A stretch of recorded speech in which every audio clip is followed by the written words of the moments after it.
자, 안녕하세요. 지난 시간에 이어서 양무제 때 이제 등장하기 시작한 정토종, 담난 스님 이야기, 그다음에 정토종의 흐름에 대한 거.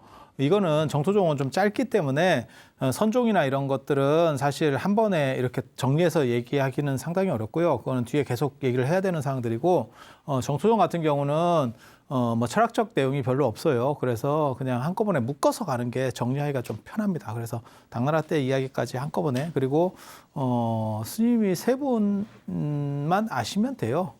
그게 담난 스님, 도작 스님, 선도 스님, 선도 스님 이렇게 세 분만 보시면 되기 때문에 상대적으로 쉽습니다.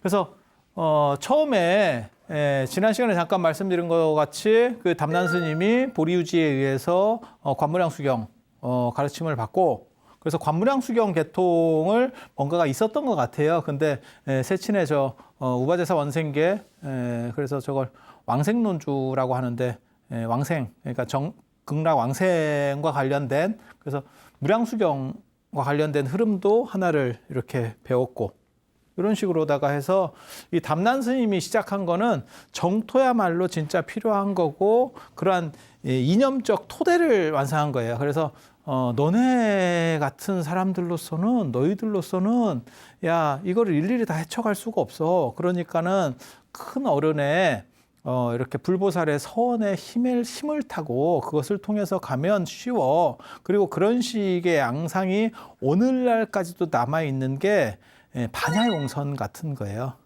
반야라는 지혜, 진짜 용배가 아니에요. 용배가 아니에요. 용선이라고 하는 거는 옛날에 최고급 배는 다 용머리를 장식을 해요. 용머리를. 그래서 황제가 타는 배를 용고라고 하는 거고, 그래서 반야라고 하는 지혜를 통해서 부처님이 계시는 극락으로 인도를 해주는 거죠. 근데 그 그림을 보면 실제로 여러 가지들이 많이 남아 있죠. 그러면 우람분경 변상도, 감로도 같은 데 보면 이렇게 그림이 이렇게 진짜로 있죠. 그래서 여기 용머리, 용머리, 그 다음에 배에 사람들이 이렇게 타고 있고, 그 다음에 앞쪽에 대부분 이제 일로왕보살이나 일로왕보살, 이쪽에 뒤쪽에 지장보살, 대부분은 이렇게 되어 있습니다.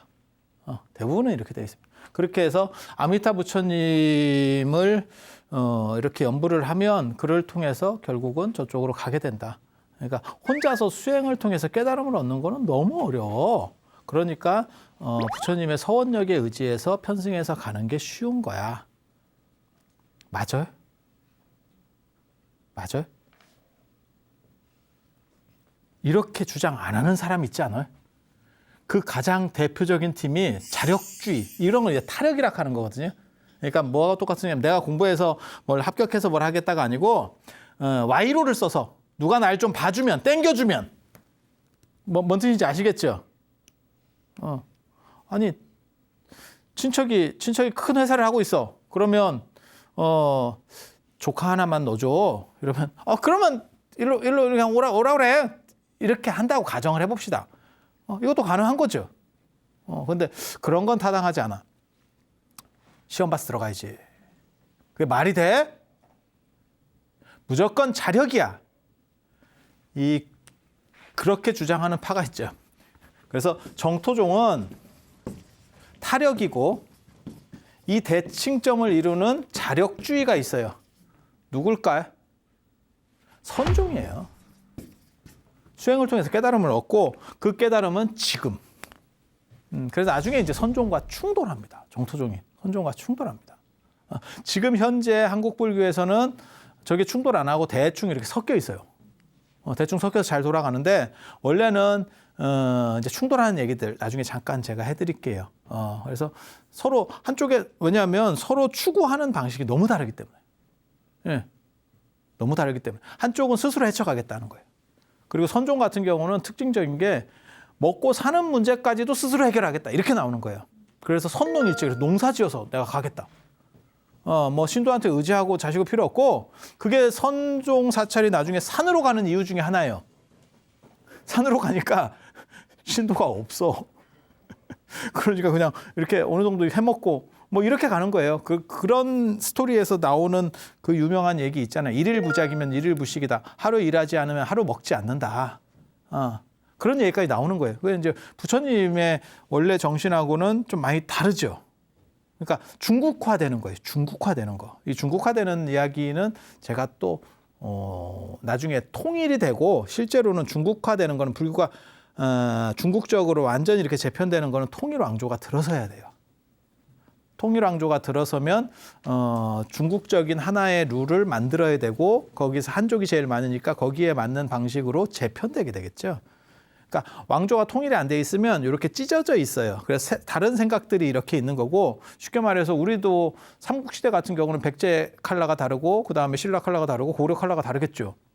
탑만 같아도 그래요. 고구려 같은 경우는 다층 다각탑이라 그래서 사각형이 아니고 뭐 팔각형이라든지 그다음에 9층 탑이라든지 뭐 13층 탑이라든지 이거를 다층 다각이라 그래요. 층수가 3층을 넘어서는 걸 다층, 그다음에 사각을 넘어서는 건 다각탑. 그래서 월정사 팔각 9층 석탑이나 묘향산 보현사의 팔각 13층 석탑 같은 게 그 고구려식 양식을 계승하는 거예요.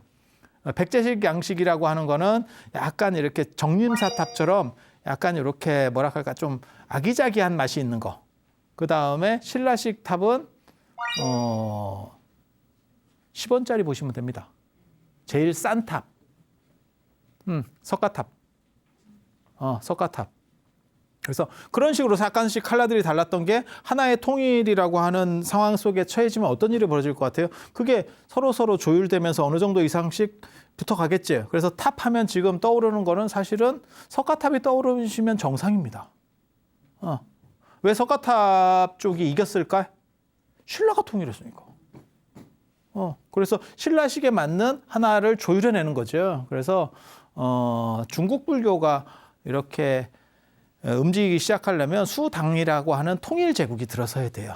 통일 제국이 들어서야 돼. 그리고 그 통일 제국의 칼라가 사실은 약간 달라요. 수나라, 당나라 같은 경우는 유목민족 피가 많아요. 그 사람들이 관농 집단이라고 해서 이제 조금 또 복잡한 얘기인데 그거 다 필요 없고 아무튼 유목민 피가 굉장히 많은 사람들이었기 때문에 단순히 한족 스타일하고는 또 약간 달라. 그런데 송나라에 가면 거기는 한족이 통일 왕조를 세운 거예요. 그러면 또 칼라가 다르겠죠. 그렇지 않을까요? 지배 민족의 피가 어느 쪽이냐에 따라서 그러니까 지금도 마찬가지잖아요. 우리가 한 나라지만 당에 따라서 집권당에 따라서 정책이 약간씩 바뀌잖아요. 그렇지 않을까요? 그렇게 간다라고 생각하시면 돼요. 그래서 그 통일이라고 하는 그러한 흐름 속에서 중국 불교라고 하는 게 대두되는 거고 그것들이 약간 컬러가 바뀌어가는 거 이런 얘기들은 나중에 통일 왕조 때 또 해드릴게요. 지금은 아직 통일이 안 됐어. 아직 통일 안 됐어요. 올해 안에 통일이 될까? 원래는 지금 다 온 거예요. 이 다음에 수 문제까지 지지난 시간에 수 문제 나왔다니까. 수 문제가 이렇게 딱 나왔다가 들어갔어요. 지금 수 문제 양견 나왔어. 양견 나왔어. 그래서 살짝 들어갔다가 지금 왔다 갔다 하고 있는 거예요. 과도기. 그렇게 해서 이 도자기라고 하는 사람이 현중사, 여기서 지금 현중사, 지난 시간에 현중사 얘기했잖아요. 이 도자기라고 하는 사람은 타력신앙, 담난이라고 하는 사람이 현중사를 중심으로 해서 타력신앙, 그래서 이행도라고 하는 거를 강조해서 기본 정토종의 틀을 만든 사람이에요. 틀을 만든 사람. 그리고 이 도자기라는 사람이 오면 이 사람이 수나라 당나라 때 이제 제국이 통일되는 시기거든요. 근데 이때 굉장히 재밌는 저 수나라 때가 굉장히 재밌는 것들이 많이 나와요. 그 중에 하나가 뭐냐면 이제 3개교, 나중에 이제 3개교 얘기도 잠깐 해드릴 거고, 뭐 방산석경 얘기도 잠깐 해드릴 건데 되게 재밌는 게 그 당시 사람들은 부처님 열반을 기원전 949년으로 봤어요. 전에 제가 부처님 생애 말씀드릴 때, 그때 이건 붓다로드니까 간략하게 말씀드렸는데, 그때 부처님 돌아가신 게 지금 불기 1년입니다. 불기 1년. 돌아가신 걸 기점으로 하는 거예요. 부처님은 불교는 돌아가셨을 때 완전한 깨달음을 얻기 때문에 그래서 돌아가신 걸 기점으로 하는데 이 부처님의 연대를 보는 관점들이 다 달라요. 지금 여러분이 생각하시는 불기 하면 떠오르는 그 연대는 최근에 결정된 겁니다. 최근에 결정된 거예요. 60년대인가 뭐 그때 스리랑카 불교도 대회에서 뭐 결정됐을 거예요. 그래서 이거 최근설이고 예전에는 생각들이 다 달라요. 그리고 나라마다 달라. 나라마다 좀씩 달라. 그래서 중국은 일반적으로 949년이라고 봤어요. 돌아가셨을 때가. 그런데 정법, 상법, 말법이라는 게 있거든요. 이게 말법이 이제 말세라고 생각하시면 돼요. 말세. 예. 정법이 500년 동안 가고 상법이 1000년 동안 가고 말법이 10,000년 동안 간대요. 이게 좀 약간 다른 설들이 있는데 그냥 가장 일반적인 게 이거예요. 그렇게 해서 이 정법 시대는 부처님이 손만 대도 사람들이 깨달음을 얻는데 손 대면 톡하고 터질 것만 같은 그대의 어떤 시절이 정법 시대야. 이해가 됩니까? 상법 시대는 경전을 공부하고 그 다음에 불상에 절을 하고 기도하고 이러면서 그러면서 깨달음을 얻어가는 시대. 전에는 손만 대면 됐는데 지금은 손만 대면 안 되고 좀 계속 이렇게 머리를 해가지고 이렇게 계속 해야 되는 시대. 이해가 됩니까? 말법 시대는 골로 가는 시대. 잘 안 돼. 쇠가 빠지게 해도 안 된대. 쇠가 빠지게 해도 안 된대. 그런데 이런 식으로 요걸 이제 3개교에서는 요게 1개, 2개, 3개예요. 그래서 3개교. 근데 말법이 이게 굉장히 재밌는 게 요때쯤으로 생각을 하면 이때가 말법 1년이야. 이때가 말법 1년이야. 1500년이 지난 거야. 대충 계산을 해보면. 그죠? 이게 굉장히 재밌어. 그래서 말법 시대가 도래했대. 근데 저 말법 시대가 도래할 때 또 무슨 일이 있었냐면 북주 무제의 패불이 있었어요. 그게 말법이라서 되는 거다라고 이렇게 생각을 하는 거예요, 사람들이. 그래서 이런 말법 시대에는 수행에서 택도 없다라고 생각하는 사람들이 나오는 거예요. 그래서 그때는 연불을 해야 된다. 그러니까 이때만 하더라도 이때도 이제 그런 생각들이 조금씩은 있었지만 이때만 하더라도 아미타 부처님의 서원에 편승해서 가면 훨씬 편하다라는 거라면 이쪽은 이제 훨씬 다급해진 거예요. 더 다급해진 거야. 그래서 일반 수행 갖고는 택도 없고 진짜 누가 끌어주지 않으면 저 말법 시대가 시작되는 시점에 그 근처에 북주 무제의 패불이 있으니까 야 이거 봐라 진짜 이거 이렇게 되는 거 아니야? 사람들은 그렇게 생각하겠던 거야. 그 당시 사람들은. 그래서 이런 때는 수행이고 뭐고 이걸로는 택도 없어. 무조건 위에서 땡겨줘야 돼. 그러니까 80년대 90년대 초반까지 취업 잘 되고 진짜 막 고성장 시대에는 그냥 원서만 내면 돼. 그리고 실제로 스카이에 나온 사람들은 면접 보러 안 가도 됐다는 얘기가 있을 정도로 그 정도로 일자리가 넘쳤어요. 근데 지금은 어때요? 일자리가 없지. 그러니까 누구라도 비벼서 들어가려고 하는 거죠. 그러니까 지금 이런 게 말법 시대래. 이런 게 말법 시대래. 그래서 좀 이렇게 땡겨주는 사람이 있으면 그게 그렇게밖에 안 된대요. 아니 저 사람들 논리가 그렇다는 거예요. 이 현중사 아까 그 현중사에 저 담난의 현중사에 갔는데 거기서 담난 비문을 봤대요. 그래서 48세 정토로 그럴 것 같아요. 저렇게까지 오래 산다는 생각은 못했을 거고 48세 정도면 저 시절은 다 된 나이입니다. 지금 48세가 아니고 저 시절은 거의 인간 좀비급입니다. 그러니까 내가 저 48세가 되도록 깨달음을 못 얻었고 지금 좀 있으면 갈 것 같고 느낌상 그러면 연불해서 다음을 좀 준비하는 게 좋지 않을까? 이런 쪽으로 기울게 좋겠죠.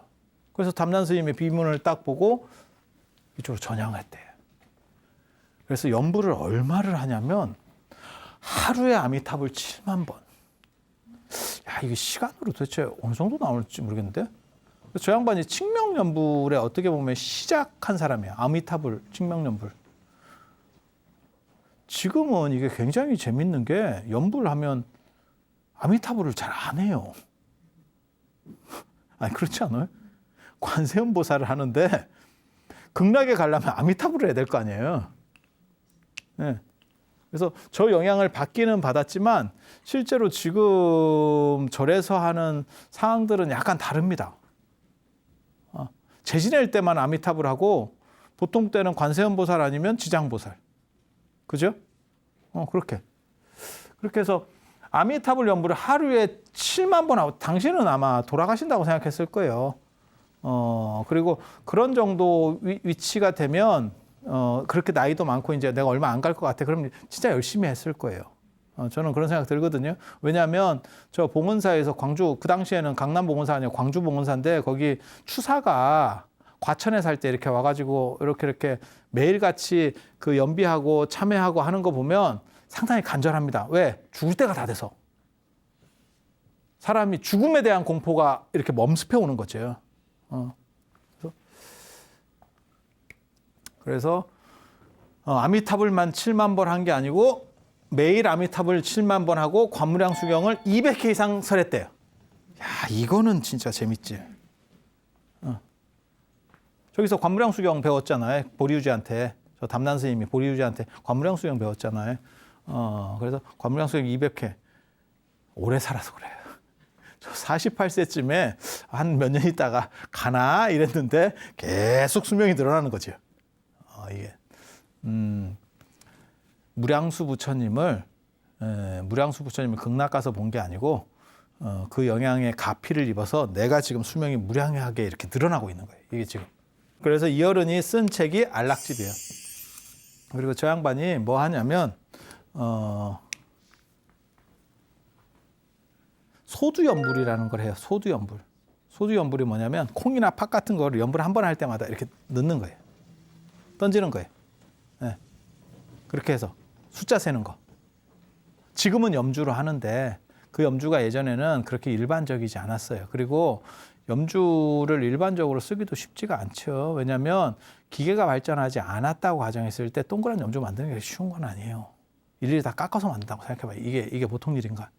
네. 그래서 그 소두연불. 그래서 콩이나 팥 같은 걸 이렇게 던지면서 계속 연불하는. 그리고 염주 만들어서 자기가 이렇게 염주 같은 것도 깎아서 이렇게 계속 줬다. 뭐 이런 얘기들이 있어요. 그래서 칙명연불이라고 하는 것을 처음 시작한 분이 저분이에요. 저분. 그래서 그때는 또 아미타불만 했는가 봐. 아미타불만 했는가 봐. 그런데 선도 스님이 오면 나무 아미타불이에요. 그냥 아미타불이 아니고 이게 굉장히 재밌어요. 전에 그 달마대사 그 낙양가랑기에 보면 달마대사는 나무만 했거든. 나무 이러면서 귀합니다 이러면서 탑은 이렇게 돌아야지. 오른쪽으로 이렇게 돌았다라는 얘기가 있는데 이쪽은 또 아미타불만 하고 저쪽은 또 나무 아미타불이고 아미타불께 귀합니다. 그러니까 지금 나무 아미타불 한다라고 하는 게 사실은 여기서 이제 시작이 된 거죠. 그래서 이 양반이 종남산에서 이 양반이 현중사에서 이 양반이 직접 배웁니다. 이 어른은 저 양반한테, 그러니까는 저 담난 스님한테 직접 배운 건 아니고 돌아가셨으니까 비석을 봤다는 얘기잖아요. 그러니까 서로 끊어져 있었던 거고 가서 그 비석 읽다가 감화돼서 내가 이렇게 해야겠다라고 하는 거고 이 어른은 지금 현중사에서 배워요, 직접. 그래서 관무량수경 이거 200번 이상 하셨다 그러잖아요. 200번 하는 거 배우고 그래서 16관법도 배우고 그래서 관무량수경 중심으로 이렇게 흐름이 바뀐다는 걸 알 수 있어요. 이 담난 스님 때만 하더라도 관무량수경하고 무량수경하고 그러니까 우화제사 원생객 이런 식으로 두 가지 패턴이 보인다면 이쪽으로 오면 이제 관무량수경 중심으로 점점 흘러가는구나 라는 걸 알 수 있어요. 그래서 16관법도 배우고 그리고 종남산에 오래 사셨대. 이게 종남산은 굉장히 중요하거든요. 예, 종남산. 이게 장안 남쪽에 있는 산이 남산이에요.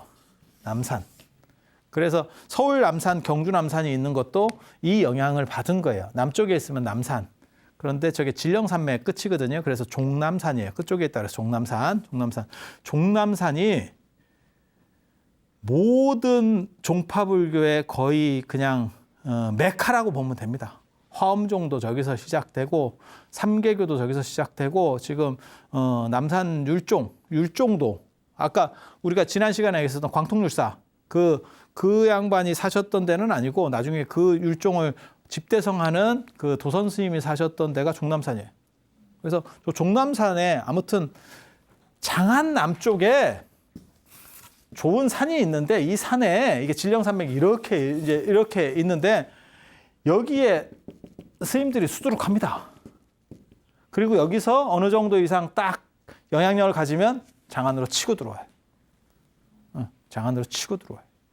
그리고 장안이라고 하는 도시는 아시다시피 수나라 당나라 때 최고 도시. 다 기가 막힌 거지. 기가 막힌 거지. 그래서 그런 식 구조들이 나타나거든. 그런 식 구조가.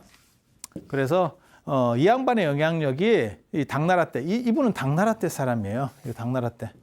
당나라 때 이어른을 중심으로 해서 정토종이 확 커지는 거죠. 종남산 오진사.